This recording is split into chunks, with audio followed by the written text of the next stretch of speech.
estar aqui com vocês, um grande privilégio, e privilégio grande também de irmos estudando e olhando para o livro de Esther.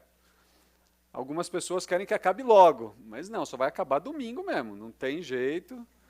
São 10 capítulos, hoje que a gente vai para o 3, e aí tem gente perguntando assim, mas como é que chega até o 10 no domingo? Aí a gente dá um jeito depois, mas o objetivo é a gente chegar lá no 10. Antes da gente começar a ler o livro de Esther, tem que ser essa daqui. Alguém sabe o que é isso? Não é uma simples luva, né, Marquinhos? Cadê o Marquinhos? O Marquinhos está lá. Não é uma simples luva isso daqui, né? É a luva. É a luva. Então vocês sabem o que é isso, certo? É uma luva. Mas é uma luva do quê? É de jardinagem, Marquinhos? Rapaz, fazer jardinagem com uma luva dessa, o jardim fica bom mesmo, né? Fica lindo o jardim. Deu certo lá na sua casa? Você usa? Entendi. Então, gente, isso daqui é uma luva, certo? Se nós deixarmos a luva aqui, ela vai cultivar jardim?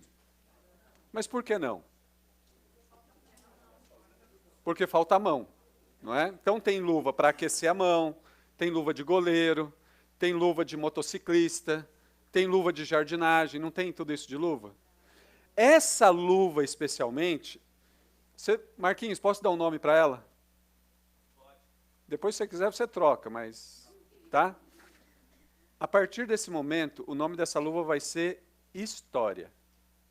Certo? Então, essa daqui, a partir de agora, é a... História. Tudo bem? Vocês não vão esquecer? Essa é a...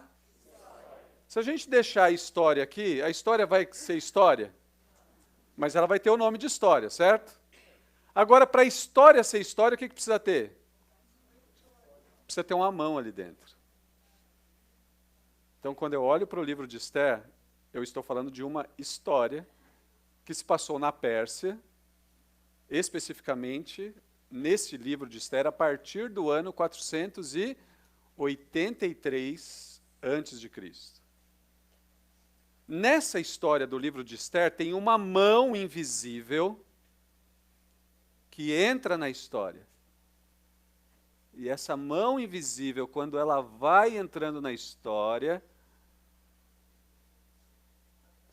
ela vai dando formato para a história.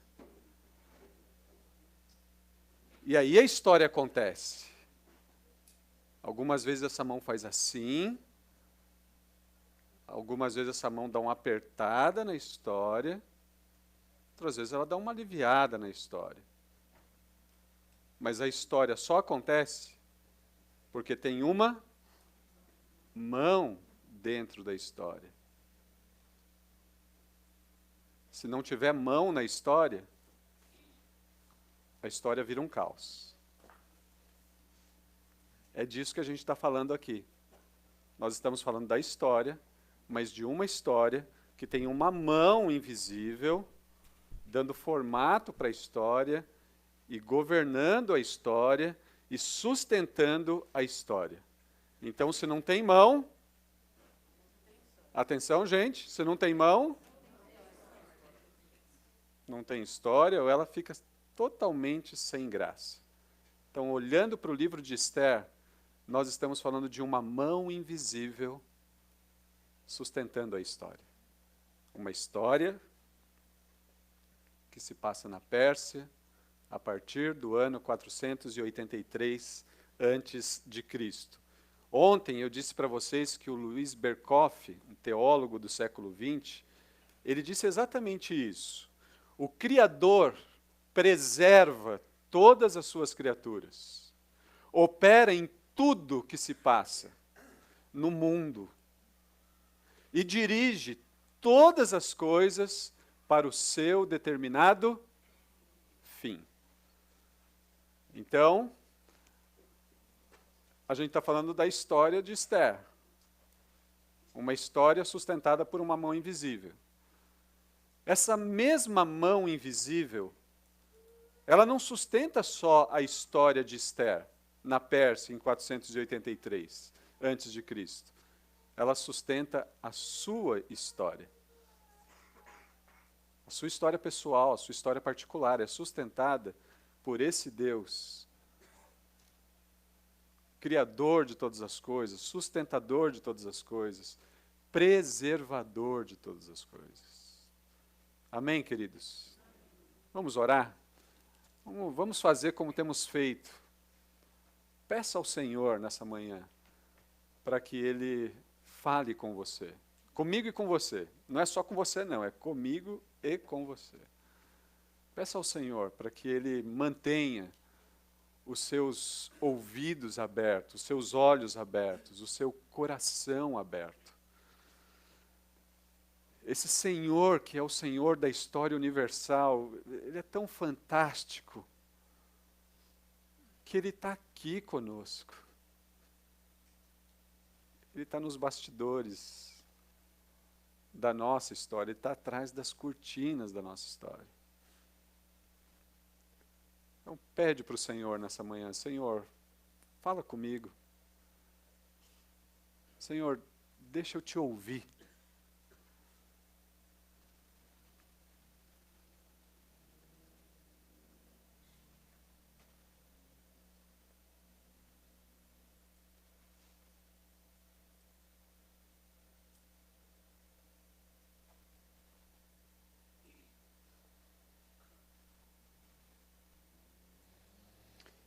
Senhor, nós queremos agradecer a Ti, porque o Senhor é o Senhor da história universal, mas o Senhor é o Senhor da história da nossa vida, da vida de cada pessoa que está aqui, da vida de cada família que está aqui. Então, muito obrigado, Senhor, porque o Senhor é o Senhor que cuida da história com a sua mão invisível. Obrigado porque a tua mão está na luva da história, na luva chamada história, cuidando de cada detalhe. E obrigado, Senhor, porque a tua mão, ela coloca poesia no nosso quintal. Muito obrigado, Senhor. Senhor, ajude a mim e aos meus irmãos e irmãs aqui a crermos nisso, a confiarmos nisso, na realidade de que o Senhor está colocando poesia no nosso quintal, na realidade de que o Senhor está cuidando de cada detalhe das nossas vidas. Nós louvamos o Teu nome porque o Senhor é o Criador que preserva todas as coisas, preserva todas as suas criaturas, opera em todas as coisas. Muito, muito obrigado, Senhor. Obrigado porque o Senhor dirige todas as coisas para o seu determinado fim. Senhor, que isso produza em nós esperança, que isso produza em nós descanso, que isso produza em nós paz, a paz que vem do Senhor para nós. Que nessa manhã o Senhor nos abençoe mais uma vez com a Tua palavra, que ela seja exposta com sabedoria, para a edificação do Teu povo e para a glória do Teu nome. Te pedimos isso e agradecemos em nome de Jesus. Amém e amém. Queridos, abram aí as suas Bíblias, então, no livro de Esther. Nessa manhã, nós vamos passar pelo capítulo 3 e 4 do livro de Esther. Mais uma vez eu quero destacar que cada um desses capítulos, eles estão acontecendo na história, tem intervalo de tempo de um capítulo para o outro. Então, quando o Luiz Berkoff ele diz que Deus dirige todas as coisas para o seu fim, Esther, capítulo 3, o ano é o 474 a.C., é o 12º ano do rei Xerxes, e Esther aqui já está ocupando o seu posto há pelo menos 4 anos. Faz 4 anos que ela está ocupando o lugar de Vasti. Mas o capítulo 3 ele vai se ocupar de uma outra cena na história. Alguém lembra como terminou a história do capítulo 2? Sem olhar, claro, né? Agora é a hora da prova. Eu e a Cibele, a gente gosta de prova, né, Cibele? Então, Agora é a hora da prova. Ah, sem consulta, claro. Como é que terminou o capítulo 2? Mordecai estava lá na porta do palácio, ouviu uma conspiração, ele conta para Esther, Esther conta para o rei, e o Bigtan e o Teres são empalados por conta dessa conspiração. É assim que termina, mas o que acontece com Mardoqueu, né? O que a gente faria pelo Mardoqueu que evitou a nossa morte? Então vamos ver o que aconteceu com Mardoqueu no capítulo 3. Depois disso, depois do que mesmo? Da conspiração, da descoberta. Depois disso, o rei Xerxes honrou Amã. Mas não foi o Mardoqueu? Espera aí, quem que descobriu a conspiração? Mardoqueu descobre a conspiração e quem é honrado é o Amã? Não, pastor Denis, é que Amã e Mardoqueu são as mesmas pessoas. Não, Amã é Amã e Mardoqueu é Mardoqueu. O Charles Swindoll, que ele escreve lá uma série Heróis da Fé, já viram essa série? Da editora Mundo Cristão, ele vai escrevendo, ele também escreve sobre Esther. E ao escrever sobre Esther, o Charles Swindoll, ele diz que a vida é injusta mesmo. A vida é injusta. A vida é injusta. Mardoqueu descobre a conspiração, mas quem é honrado é Amã. A vida é injusta. Swindoll diz isso, mas antes do Swindoll, Salomão disse isso. Você não precisa abrir, mas preste atenção. Lá em Eclesiastes, capítulo 9, verso 11, o texto bíblico diz assim, Salomão dizendo o que ele tinha observado. Observei ainda e vi que debaixo do sol a corrida não é dos ligeiros. Observei e vi debaixo do sol que a batalha não é dos fortes. Observei debaixo do sol e vi que o pão não é dos sábios.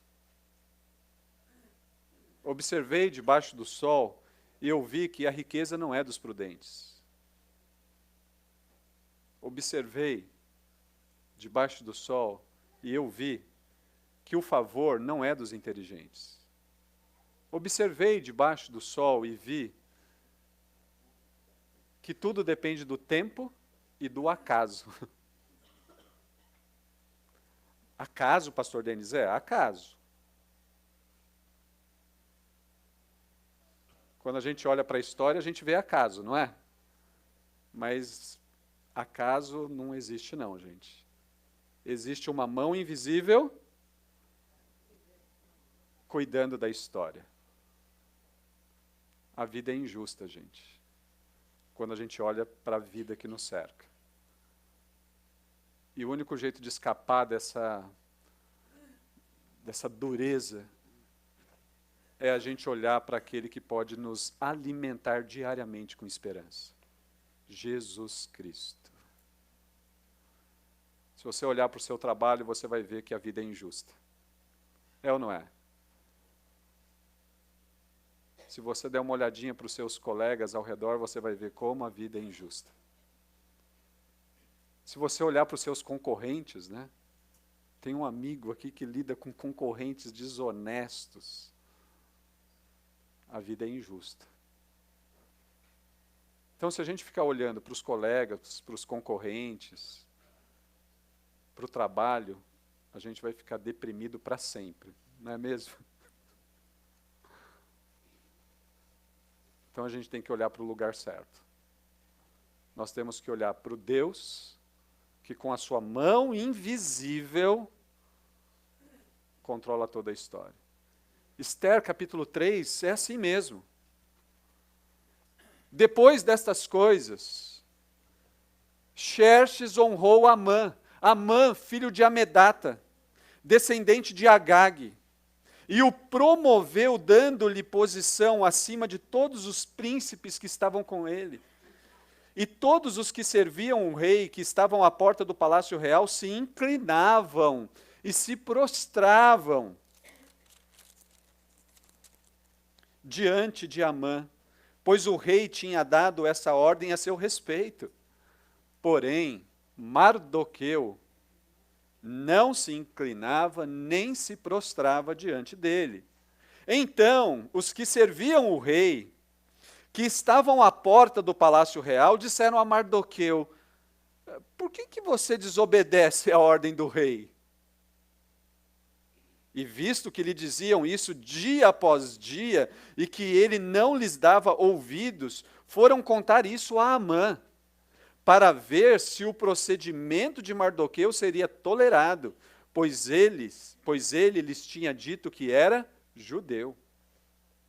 Quando Amã viu que Mardoqueu não se inclinava, nem se prostrava diante dele, ficou muito irado e furioso. Gente, vamos lá, primeira parada do dia. Até aqui, o Amã nem sabia que Mardoqueu existia. Perceberam isso? Até neste momento, Mardoqueu era aquele homem comum que eu falei para vocês. Mardoqueu da Silva Santos. Tinha um monte de Mardoqueu. Este Mardoqueu, um judeu, ele não se curvava diante do Amã. O Amã passava e o Mardoqueu ficava de pé. Mas só que o Amã não notava Mardoqueu, porque ele era um homem comum. Mas tinha um pessoalzinho lá. Vocês notaram que tem um pessoalzinho? Esse rapaz, eu me inclino, mas ele não. Por que você não se inclina? E não se inclinava mesmo. Esse pessoalzinho, que geralmente nos cerca, disse, não, eu vou fazer esse rapaz se inclinar. Bate lá na porta de Amã. Amã, rapaz, a gente está vendo um negócio, a gente só queria te informar, né? Você já ouviu falar de Mardoqueu da Silva Santos? Não é o Mardoqueu, filho do Marduk? Não, da Silva Santos. Nunca vi esse rapaz, mas o que tem ele? Você não conhece o Mardoqueu da Silva Santos? Não conheço. Olha, você precisa conhecer ele. Ele é um rapaz que quando você passa, ele não se inclina. Opa! Aí mexe com o ego do Amã, né? Como assim não se inclina? Se tem uma ordem do rei para que todos se inclinem perante mim quando eu passar. Olha, não é por nada não, a gente não queria causar transtorno. Mas, desculpa até de ter te ofendido, né? Mas é melhor você conhecer o Mardoqueu. E aí o texto bíblico diz então que o Mardoqueu passa a notar, o Amã passa a notar o Mardoqueu. E quando ele passou a notar o Mardoqueu da Silva Santos, ele percebeu que esse homem, de fato, não se inclinava. E aí o texto bíblico disse para nós que ele ficou furioso, ficou muito irado. Mas quando soube a que povo pertencia, achou pouco tirar a vida somente dele. Espera aí, de onde vem esse Mardoqueu da Silva Santos que não se inclina? Ele é judeu. Ele é judeu? Então a gente vai fazer um negócio mais legal. Nós vamos matar ele e todo o povo. E eu vou criar um decreto para isso. Por esse motivo, verso 6, Amã procurou uma forma de exterminar todos os judeus, povo de Mardoqueu, que estavam em todo o reino de Xerxes. No primeiro mês, que é o mês de Nissan, gente, esse mês aqui é fundamental. No primeiro mês, que é o mês de Nissan, do 12º ano do rei Xerxes, ano 474 a.C., lançaram sortes para saber o dia e o mês do extermínio. E caiu no 12º mês, o mês de Adar. Gente, aconteceu mais ou menos assim. O mês de Nissan é aquele mês março, abril. Eles lançaram o Pur para saber o seguinte: que dia que a gente vai matar os judeus? Eles lançaram as sortes, e a sorte caiu o seguinte, ó, vai lançar no próximo ano agora. Só vai poder matar judeu em fevereiro, março. Fevereiro, março, então é do ano 473. Estão comigo ainda? Sim ou não? Sim. Ainda bem, senão eu falo tudo de novo. Então lançou sorte, a sorte caiu para um ano depois. Agora, é importante a gente notar que o dia que eles fizeram isso foi no dia de Nissan. O dia de Nissan, ou o mês de Nissan, é o mês em que o judeu celebra a Páscoa. Continue a leitura comigo. Amã disse ao rei Xerxes: existe um povo espalhado e disperso entre os povos, em todas as províncias do teu reino, cujas leis são diferentes das leis de todos os povos, e que não obedece às leis do rei. Por isso não convém ao rei tolerá-los. Se for do agrado do rei, decrete-se que sejam exterminados, e eu depositarei 10.000 talentos de prata na tesouraria do reino, para os encarregados desse trabalho. Opa, peraí. Como é que é a história? Se eu fizer um decreto para exterminar judeu, você vai fazer um depósito na conta da Pérsia? Vou fazer um depósito razoável, 340 mil quilos de prata. Tem alguns estudiosos que dizem que isso equivale hoje a 5 milhões e meio de dólares. Dá para fazer uma diferença aí no PIB do país, não dá? Aí o rei diz assim, ó, pega o meu anel, por 5 milhões e meio de dólares, toma meu anel para você, vai lá e, por favor, vamos fazer, dá para fazer o decreto ontem? Por 5 milhões e meio de dólares? Por 340 mil quilos de prata? Meu anel é teu, você bate lá onde você quiser e vamos fazer esse decreto. O negócio é bom. O negócio é muito bom. Então o rei tirou do dedo seu anel de selar e o deu a Amã, filho de Amedata, descendente de Agag, inimigo dos judeus. E o rei disse a Amã: recebe esta prata e faz com este povo o que achares melhor. Então no 13º dia do mês, que mês é mesmo? 13º dia do mês, foram chamados os secretários do rei, e Amã ordenou que escrevessem as cartas aos sátrapas do rei e aos governadores que havia sobre todas as províncias e aos príncipes de todos os povos, de acordo com a escrita de cada província e na língua de cada povo. Tudo foi escrito em nome do rei Xerxes e selado com o anel do rei. 13º dia. Sabe o que é o 13º dia de Nissan? É a véspera da celebração da Páscoa, que acontece no 14º dia. Imagina como vai ser a celebração no outro dia? O dia que esse povo vai celebrar a grande libertação, depois de 400 anos escravizados no Egito, no dia que eles vão fazer a grande festa dos judeus, esse povo tem o dia da morte decretada. Em março do ano que vem não vai existir mais judeus. Imagina como foi essa festa.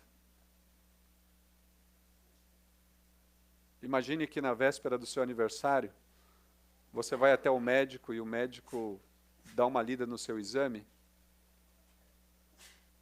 E aí, na lida do seu exame, ele diz assim, olha, você não tem mais do que alguns meses de vida. Como vai ser seu aniversário no dia seguinte? Cancela o aniversário. Não tem mais pelo que celebrar.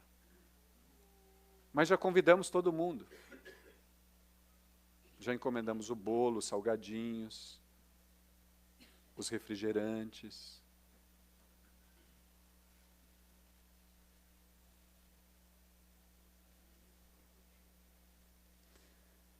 Uma cópia do documento deveria ser publicada como lei em cada província, para que todos os povos estivessem preparados para aquele dia. Um ano depois. Os mensageiros saíram às pressas para cumprir a ordem do rei. e o decreto foi proclamado na cidadela de Suzã. Então o rei e Amã sentaram para beber, para festejar. Mas a cidadela de Suzã estava alvoroçada. A vida é injusta. E não só a vida dos judeus, a minha e a sua também. A vida é injusta. Quando nós olhamos para esse cenário, e eu quero fazer destaques aqui com vocês, destaques importantes do capítulo 3. O primeiro deles é que quem está agora em evidência aqui é esse homem chamado Amã. Até então, esse homem não aparece, e quando nós olhamos para esse homem chamado Amã, esse homem ele é descrito como, quem é? Qual é o sobrenome dele? No texto bíblico, na história, nessa história aqui, a gente não tem nenhuma informação a respeito desse homem. Ao mesmo tempo, a Bíblia vai nos descrever esse homem como um homem movido pelo poder. Esse homem é movido por ter mais poder. E uma vez que ele percebe que o poder dele está sendo ameaçado, ele passa a ser movido também pelo ódio. Ele passa a ser movido pelo ódio. A Bíblia descreve esse homem como um homem que é descendente de um dos principais inimigos de Israel. Se você prestou atenção, quando nós olhamos ontem no capítulo 2, verso 5, o capítulo 2, verso 5, descreve quem é Mardoqueu. Mardoqueu é um judeu. Mas agora, na leitura do capítulo 3, verso 1, o capítulo 3 descreve para nós quem é Amã. E ao descrever Amã, ele é um descendente de Agag, como Mardoqueu é um descendente de Saul. Saul e Agag foram inimigos. Você lembra dessa história? Mas antes de lembrar mais ainda dessa história, os amalequitas, os descendentes de Agag, eram uma tribo de beduínos, que foi um dos principais inimigos de Israel, quando Israel estava indo para possuir a terra. Lá em Êxodo capítulo 17, versículo 14 a 16, Deus mandou Moisés registrar algo. Então o Senhor disse a Moisés, Êxodo 17, de 14 a 16, escreva isto em um rolo, como lembrança permanente, e leia-o em voz alta para Josué. Apagarei toda e qualquer recordação de Amaleque de debaixo do céu. Moisés construiu um altar ali e o chamou de Javé-Nissi.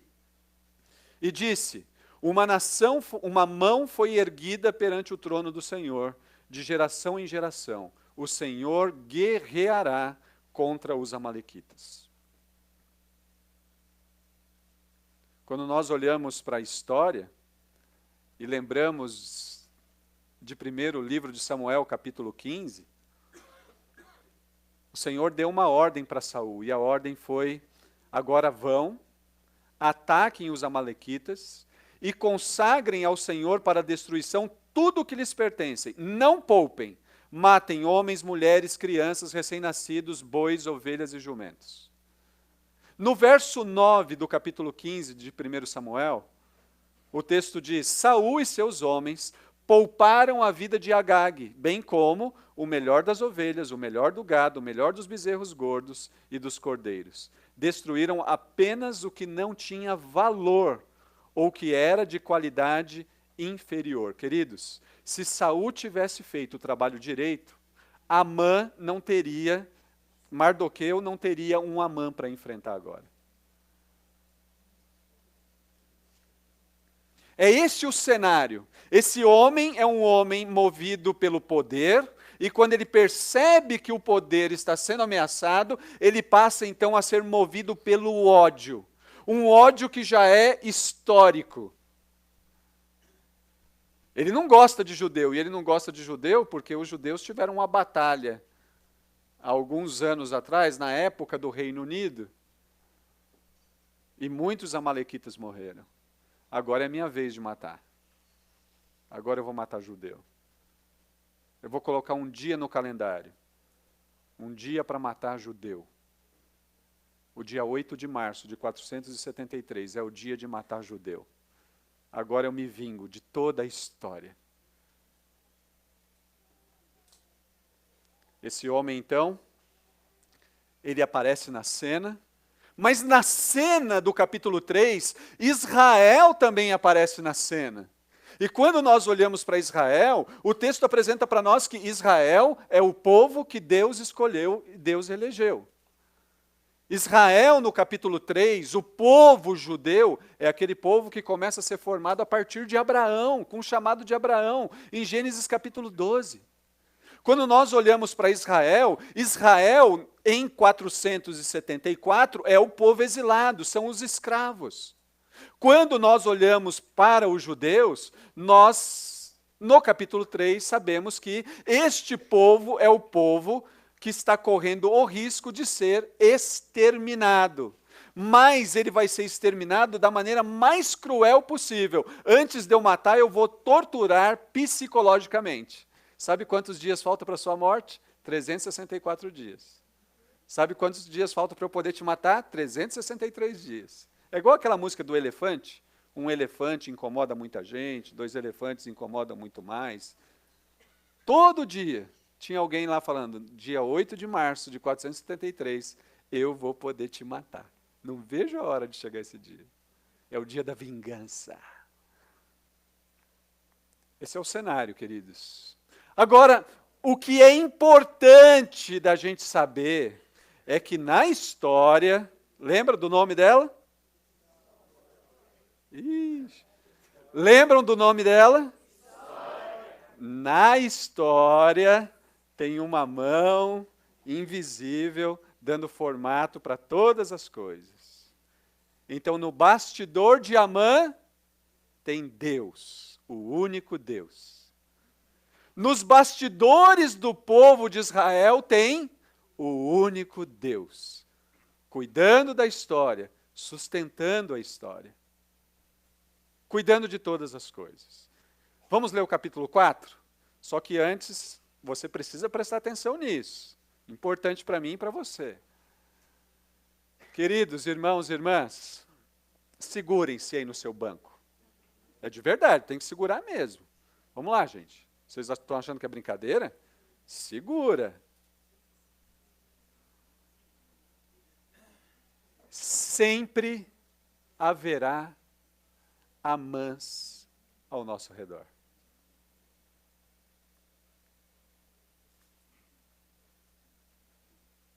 Sempre haverá Amãs ao nosso redor. Se a gente pensar na história de Israel, 400 anos depois desse evento, vai aparecer um cara chamado Herodes na história. Esse cara chamado Herodes, ele vai matar um monte de criancinhas.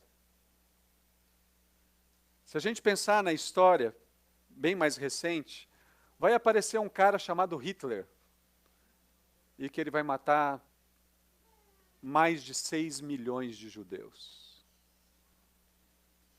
Se a gente pensar na história, no início desse ano, vocês viram lá o Evo Morales, dizendo que não poderia mais o evangelho ser pregado na Bolívia. Se a gente pensar na história, sempre haverá chefes autoritários, colegas desleais.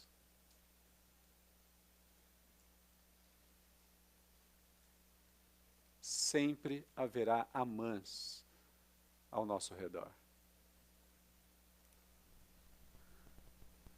Uma vez que isso é fato, eu e você também precisamos pensar que eu e você devemos resistir firmes ao desejo de vingar-se.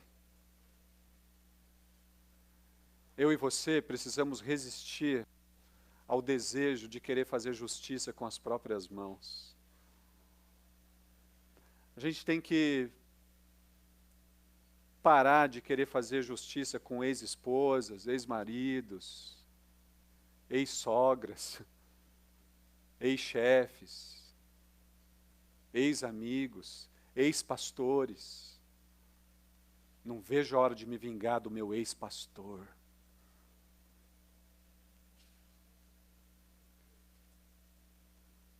Eu e você, nós temos que resistir ao desejo de querer se vingar de ex-professores, ex-diretores.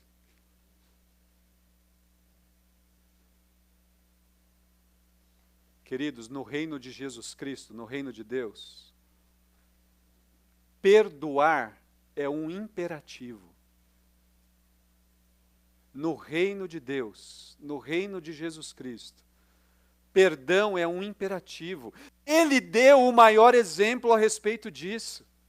Ele morreu por nós para pagar o preço pelo nosso pecado, quando nós ainda éramos pecadores. Por causa da morte de Jesus, por causa do perdão em Jesus Cristo, eu e você somos livres daquela lei que dizia assim: vocês estão condenados e vocês merecem a morte. Nós só estamos livres disso porque Jesus nos perdoou. No reino de Jesus, perdoar ex alguma coisa, ex-chefe, ex-marido, ex-esposa, ex-primo, ex o que ex você tiver. É imperativo o perdão no reino de Deus. Então, quando a gente olha para o capítulo 3, eu e você só temos duas possibilidades. Quer saber dessa história? Eu não vou me curvar diante desse rei Jesus, não. Eu vou me manter em pé e eu vou tocar minha vida e eu vou sair me vingando de quem entrar no meu caminho. Eu sou Amã. E Amã é movido pelo poder e pelo ódio. Eu não vou me curvar. Essa é uma possibilidade. A outra possibilidade é se curvar diante de Deus e dizer ao Senhor: Senhor, eu quero ser alguém que é influenciado pelo verdadeiro rei, por Jesus Cristo. E então me habilite, me ajude a perdoar quem eu preciso perdoar. Eu não quero ser movido pelo poder, eu não quero ser movido pelo ódio. No reino de Jesus é assim, no reino de Deus é assim. Podemos terminar ou vamos para o 4? Certeza? Não é melhor deixar para amanhã? Vocês estão animados mesmo, né? Então vamos lá. Capítulo 4. Queridos, prestem bastante atenção na leitura. Quando Mardoqueu soube de tudo o que tinha se passado, o que tinha se passado mesmo? Decreto, 8 de março, dia de matar judeu. Quando ele soube, quando Mardoqueu soube de tudo o que tinha se passado, rasgou as vestes. Vestiu-se de pano de saco e cobriu-se de cinza e saiu pela cidade chorando com alto e amargo clamor. Gente, esse negócio aqui de vestir-se de pano de saco era feito ou de pele de jumento ou de pele de camelo.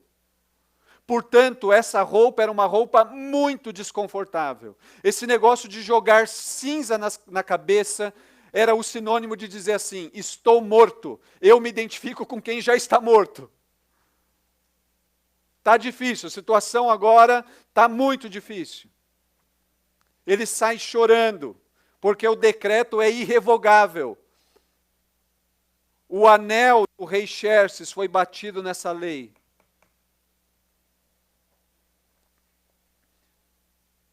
Dia 14 de Nissan, de 474, no dia da grande festa da Páscoa, talvez tenha sido o dia mais triste para os judeus. Porque agora é só contar um ano e nós iremos morrer, nós seremos exterminados. Chegou até a entrada do palácio real, pois ninguém vestido de pano de saco podia entrar pelas portas do rei. Então ele para na entrada mesmo. Em todas as províncias onde o decreto do rei chegou, houve grande pranto entre os judeus, com jejum, choro e lamentação. Muitos se deitaram em pano de saco e cinza. Quando as criadas de Ester e os oficiais contaram tudo a ela, a rainha se angustiou muito e mandou roupas para que Mardoqueu as vestisse e tirasse o pano de saco. Mas ele não as aceitou. Gente, o que não faltava para Ester era roupa. O guarda-roupa dela, gente, era um closet, na verdade. Isso daqui é mais ou menos querer curar câncer com band-aid. Você está sofrendo? Eu trouxe um band-aid para você. Não preciso de band-aid, Esther. Não preciso de band-aid.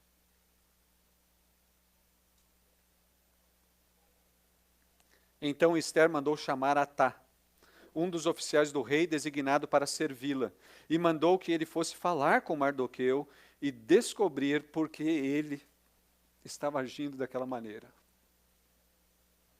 Essa moça está alienadona, né?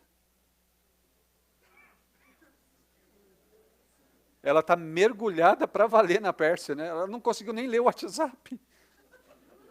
Ela não conseguiu atualizar o status do Facebook. Então Atá foi falar com Mardoqueu na praça da cidade, diante da porta do palácio real. Mardoqueu lhe contou tudo o que tinha se passado com ele e a soma exata de prata que Amã tinha prometido depositar na tesouraria do rei para o extermínio dos judeus. Também lhe deu cópia do decreto anunciado em Suzã, que falava do extermínio dos judeus, para que ele a mostrasse a Esther, e lhe explicasse tudo, e lhe ordenasse que fosse falar com o rei, lhe pedisse misericórdia, e intercedesse diante dele a favor do seu povo. Então Atá veio.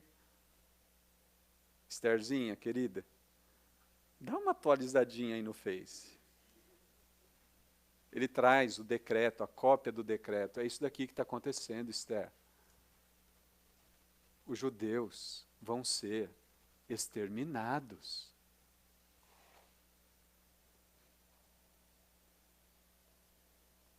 Esther mandou que Atá dissesse o seguinte a Mardoqueu: todos os que serviam o rei e o povo das províncias do rei bem sabem que só há uma sentença para qualquer homem ou mulher que for à presença do rei no pátio interior, sem ser chamado: a morte.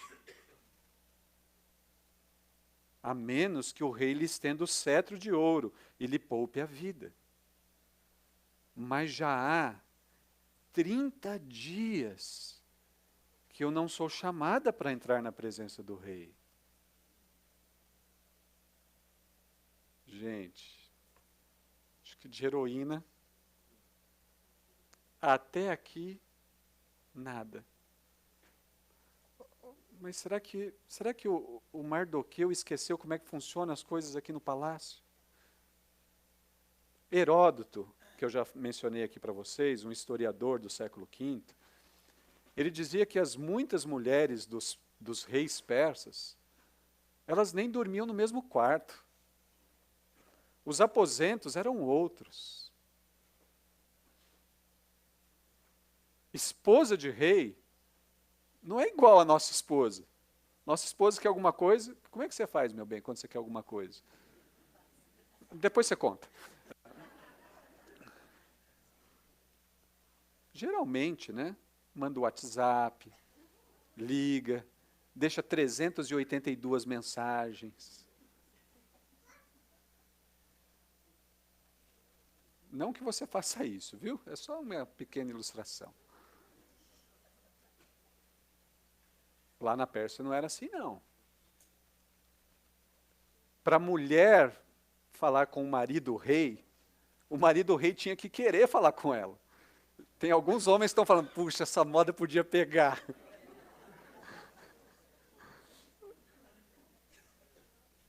Lá não é a esposa que quer falar com o marido. É o marido que quer falar com a esposa quando quer. E no caso do Xerxes em relação a Esther, ele passou 30 dias sem querer falar com ela. E agora ela está falando assim, Mardoqueu, na Pérsia, no palácio, funciona diferente, meu primo. E se eu mudar esse negócio, sabe o que pode acontecer comigo? Eu posso morrer. A menos que o rei estenda o seu cetro se eu for lá bater na porta dele. Estão comigo, gente? As coisas lá são meio complicadas, não são? Então vamos continuar lendo aqui. Verso 12. Quando relataram as palavras de Ester a Mardoqueu, este mandou que respondessem a Ester: não imagines que por estares no palácio do rei, serás a única a escapar entre os judeus.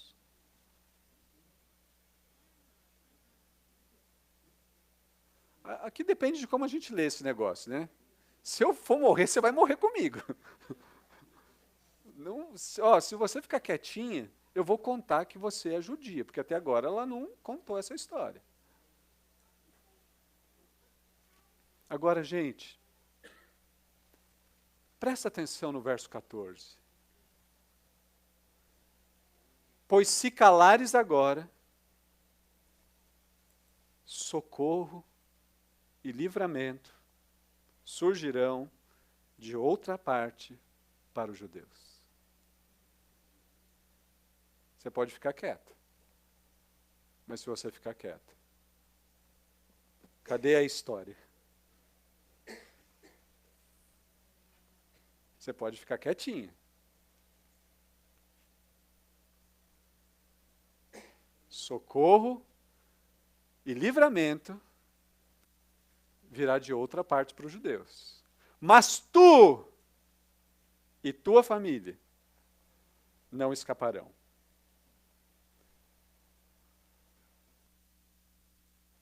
Queridos, agora é aquele momento que você tem que grifar a próxima expressão na sua Bíblia. Quem sabe, se não foi para este momento que foste conduzida à realeza. Quem sabe? Quem sabe? Não foi para este momento que você foi conduzida até a realeza.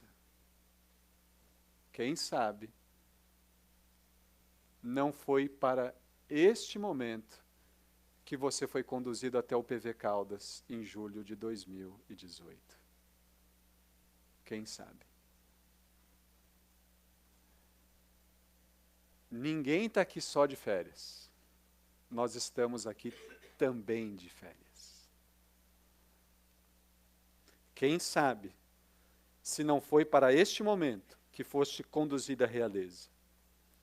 E Ester mandou a seguinte resposta a Mardoqueu: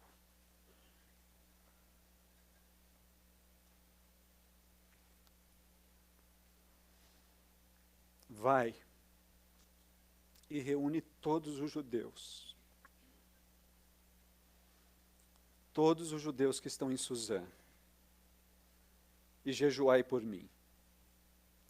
Não comais nem bebais por 3 dias, nem de noite, nem de dia. E eu e as minhas criadas também jejuaremos, como vós. Depois irei à presença do rei, ainda que isso seja contra a lei. Se for preciso morrer, morrerei.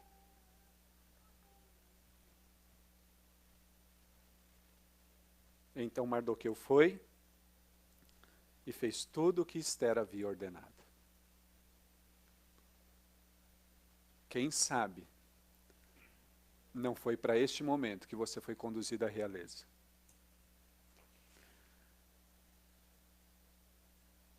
Tem algumas pessoas lendo comigo lá na nossa igreja um livro chamado Em Busca de Algo Maior, do pastor Paul Tripp. Livro indicado pelo meu grande amigo Felipe Niel, pastor Felipe Niel. Ele diz assim lá: nós simplesmente não fomos feitos para viver somente para nós mesmos. Fomos colocados na terra para ser parte de algo maior, maior do que as fronteiras estreitas de nossa própria sobrevivência e de nossa pequena definição de felicidade. Nós simplesmente não fomos feitos para viver somente para nós mesmos. Fomos colocados na terra para ser parte de algo maior, maior do que as fronteiras estreitas de nossa própria sobrevivência e de nossa pequena definição de felicidade. Queridos, quando nós olhamos para a vida de Esther, quando nós olhamos para o capítulo 2 e para o capítulo 4, nós nos deparamos com essa realidade. No capítulo 2, essa moça bonita, bela, ela está sendo completamente assimilada pela cultura persa. Mas agora, no capítulo 4, essa moça, ela está correndo o risco de perder tudo. E não apenas correndo o risco, mas agora ela se dispõe a perder tudo. Se for para morrer, eu vou morrer. Eu vou. Jejuem por mim. Queridos, de uma certa maneira, nós precisamos entender que o sofrimento, ele nos empurra para fora da nossa casa. Nós precisamos entender que muitas vezes o sofrimento nos coloca em contato com os nossos vizinhos. Recentemente eu conversei com um amigo e ele estava me contando um pouco o que é passar por um furacão.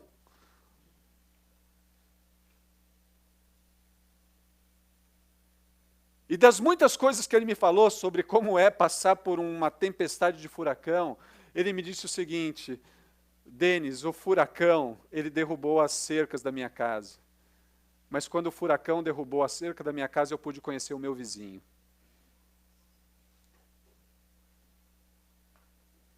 Às vezes a gente precisa de grandes furacões na nossa vida, para que a gente conheça o Senhor e outras pessoas.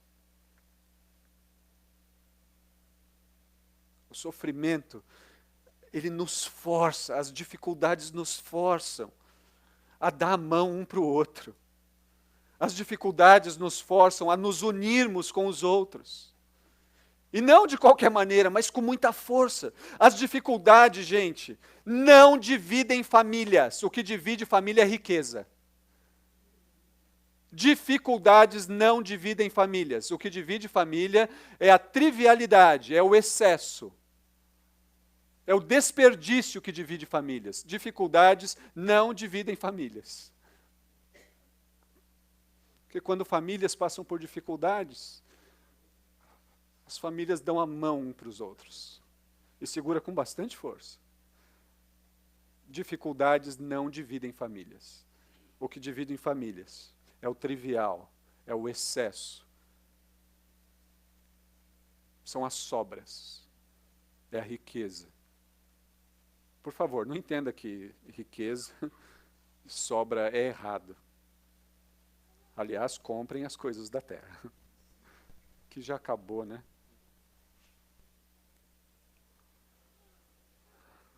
Quando a gente olha para o capítulo 4, a gente vê a transformação acontecendo na vida de Esther. Tinha medo.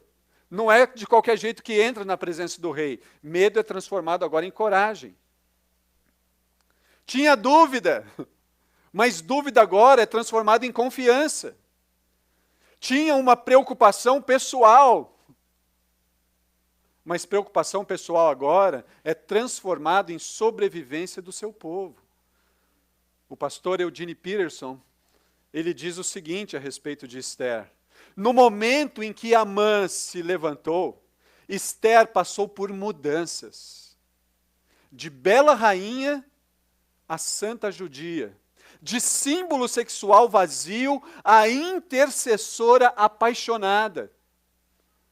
Deixou a indolência do harém e partiu na aventura arriscada de se identificar com o povo de Deus e falar por ele. As dificuldades nos transformam.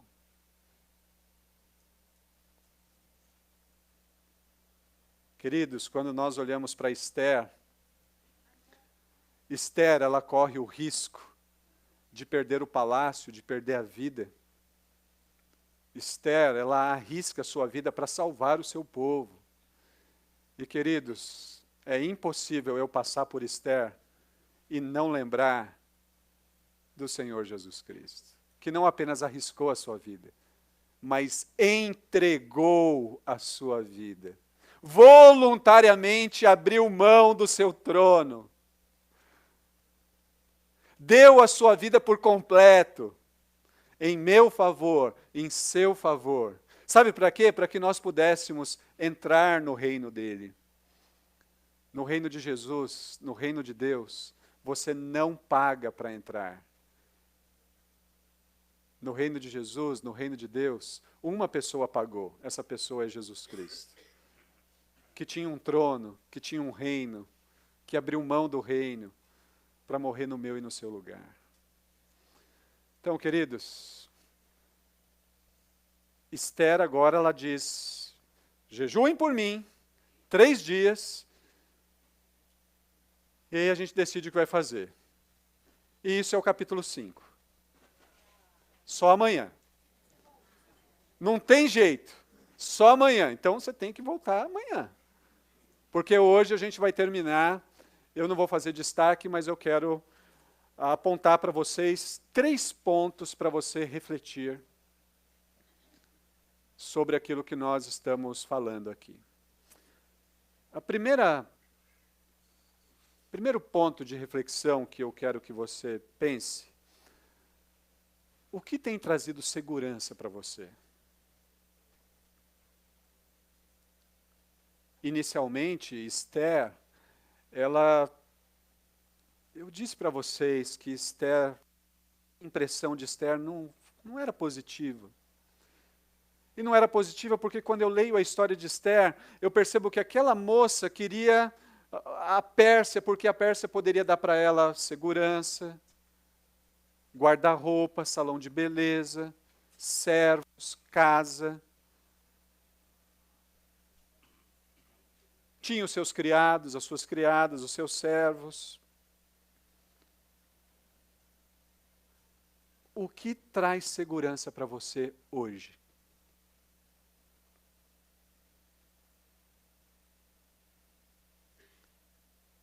A gente tem que pensar sobre isso, não tem? Eu tenho, queridos. Quanto essa segurança tem te tornado,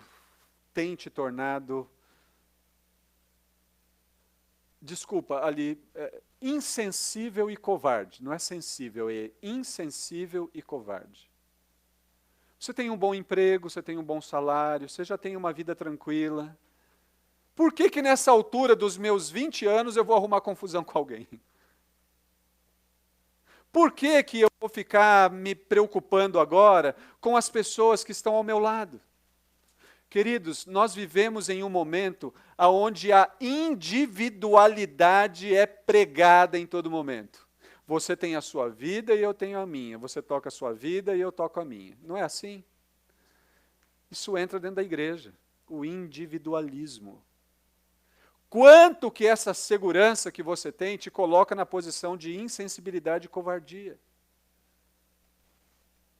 Talvez a gente pudesse fazer essa pergunta de outra maneira. Quantas vezes você tem chorado, lamentado e jejuado em favor dos seus irmãos? Irmãos que estão sofrendo e passando por dificuldades em outros lugares. Ou talvez a gente ainda pudesse perguntar da seguinte maneira: quanto você tem orado por aqueles que estão perdidos sem Jesus? Ah, não, Jesus é a decisão de cada um. Eu já tenho Jesus. Quanto você tem orado em favor daquelas pessoas que ainda não se entregaram completamente a Jesus Cristo? Talvez a gente ainda pudesse mudar essa pergunta e fazer: quanto você conhece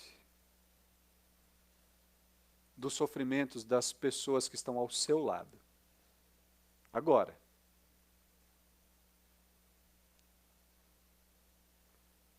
De sofrimento chega o meu. Por que eu vou querer saber do sofrimento do outro? Irmãos, irmãs, temos que pensar sobre isso. Terceiro ponto de reflexão aqui, ou antes dele, é mais uma vez lembrar daquilo que o Dr. Duguid lhe diz, e diz com muita propriedade, chamando a nossa atenção para o fato de que a nossa vida confortável, ela nos cega a tal ponto, que não vemos e nem ouvimos os lamentos do povo de Deus. Alguém aqui concorda com isso? 2 pessoas, eu também concordo, minha irmã. A gente vive tão confortavelmente, que a gente acaba se preocupando tão mais com ter mais conforto, que a gente não se preocupa mais com o sofrimento do povo de Deus. E povo de Deus, eu não estou pensando no povo de Deus que está distante, não. Estou pensando no povo de Deus que está reunido aqui, ó. E do povo de Deus com quem você se reúne semanalmente lá na sua igreja. Nós precisamos dizer não ao individualismo. Precisamos rejeitar o individualismo. Terceiro ponto para reflexão é lembrando de novo dessa expressão maravilhosa do capítulo 4. Quem sabe se não foi para este momento que você foi conduzido à realeza? Por que você está onde está atualmente? Por que você está aqui? Eu não tive opção, me obrigaram a vir para cá. História, você está aqui? A história está aqui. A história não me abandonará jamais. Aliás, eu acho que eu vou levar essa luva embora. O Marquinho não está aqui mesmo. Ai!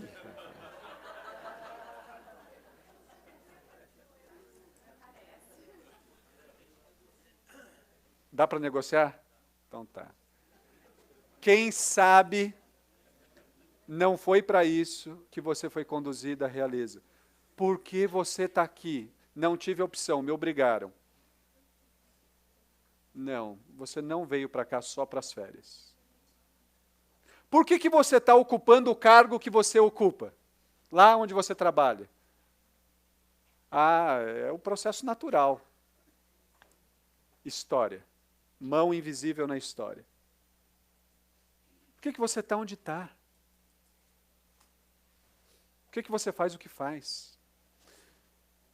Se a gente lembrar, queridos, novamente da nossa frase de abertura, nós simplesmente não fomos feitos para viver somente para nós mesmos. Fomos colocados na terra para ser parte de algo maior do que as fronteiras estreitas de nossa própria sobrevivência e de nossa pequena definição de felicidade.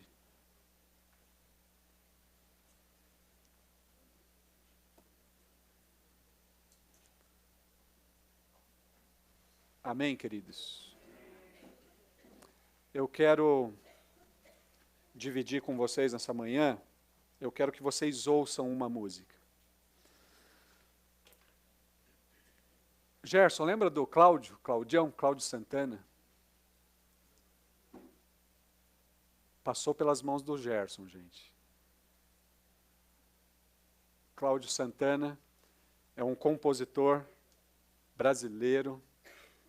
Tive a grata oportunidade de conhecê-lo, participamos de um mesmo sexteto que o Gerson capacitou, treinou, abençoou, e o Cláudio ele tinha um sonho.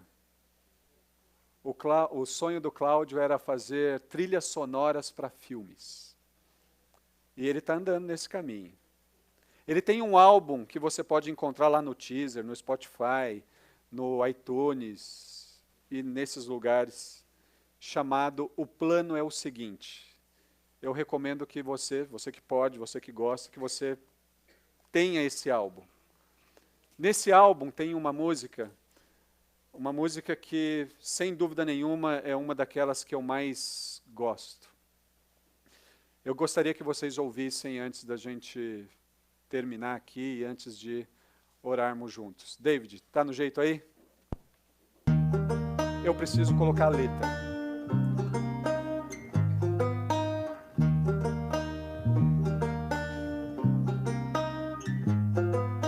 Quanta poesia tem no meu quintal, quantas maravilhas que eu não via.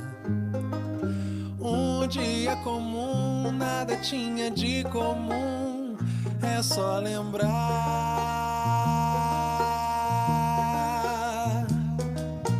Pipa voada, quanta gente atrás, traves de chinelo lá na esquina.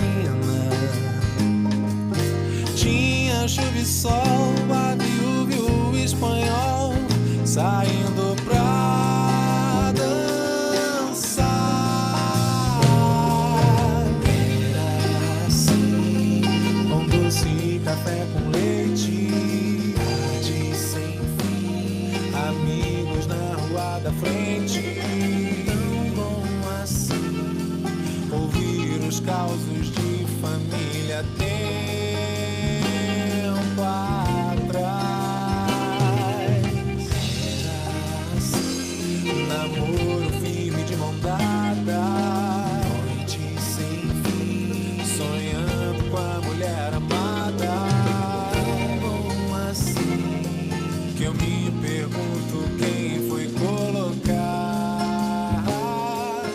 tanta poesia em meu quintal.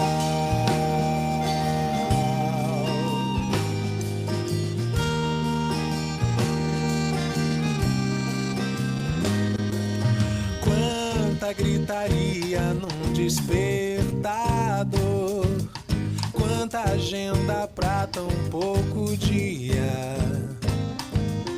Tento levantar e a vontade é ficar dormindo mais.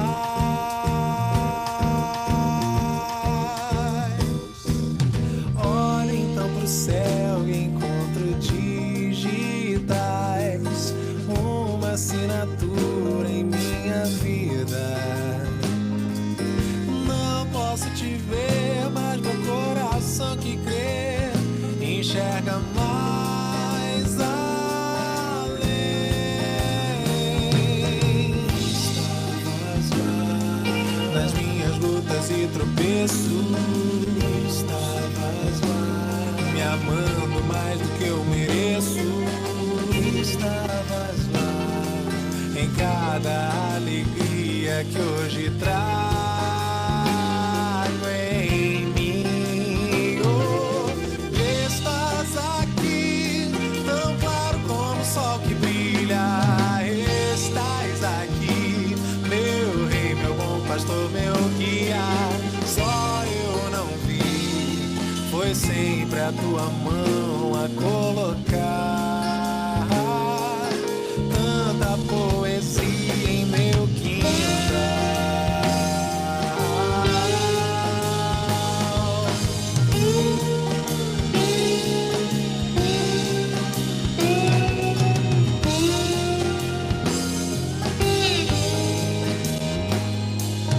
Olho então pro céu e encontro digitais, uma assinatura em minha vida. Não posso te ver, mas meu coração que crê enxerga mais além. Estavas lá nas minhas lutas e tropeços, estavas lá me amando mais do que eu mereço, estavas lá em cada alegria que hoje trago em mim. Oh, estás aqui, tão claro como o sol que brilha. Estás aqui, meu rei, meu bom pastor, meu guia. Só eu não vi, foi sempre a tua mão a colocar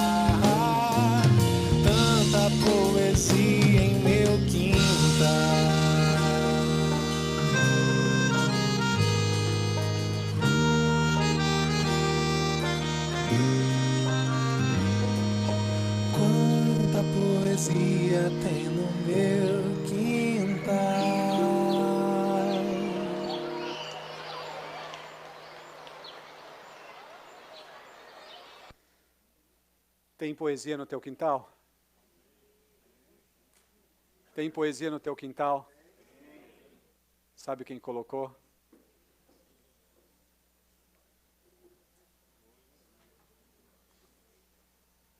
Sabe quem colocou a poesia no teu quintal? A mão invisível de Deus. Abaixe sua cabeça. Feche seus olhos.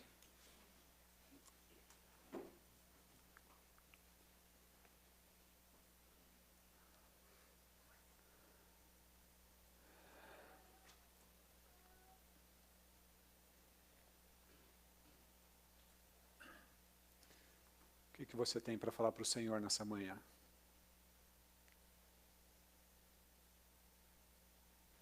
Quem sabe você não foi conduzido à realeza para nos poupar.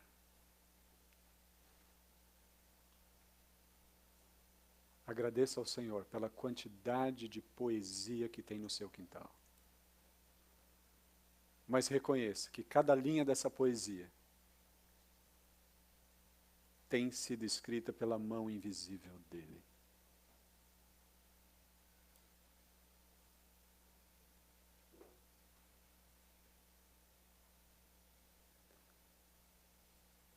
Estavas lá, nas minhas lutas e tropeços. Estavas lá, me amando mais do que mereço. Estavas lá, em cada alegria que hoje trago em mim. Estás aqui. Estás aqui. Estás aqui. Tão claro como o sol que brilha. Estás aqui, meu rei, meu bom pastor, meu guia. Só eu não vi. Foi sempre a tua mão a colocar tanta poesia em meu quintal. Que o Senhor continue escrevendo a poesia dele na sua vida. Que você se torne o principal poema de Jesus Cristo. Senhor, o Senhor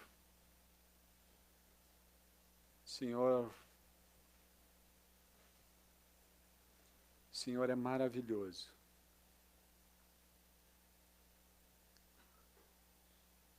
E Senhor, maravilhoso é o Senhor ter colocado Jesus Cristo na nossa vida. Maravilhoso foi o Senhor ter nos dado teu único filho, que voluntariamente abriu mão do trono, do reino, para morrer no nosso lugar. Senhor, obrigado porque Jesus é o mediador que precisamos. Senhor, muito obrigado. Eu peço em nome de Jesus que o Senhor nos ajude a pensarmos sobre o que tem nos dado segurança, sobre o quanto essa segurança tem nos tornado insensíveis e covardes. Que o Senhor nos ajude a pensarmos, Senhor.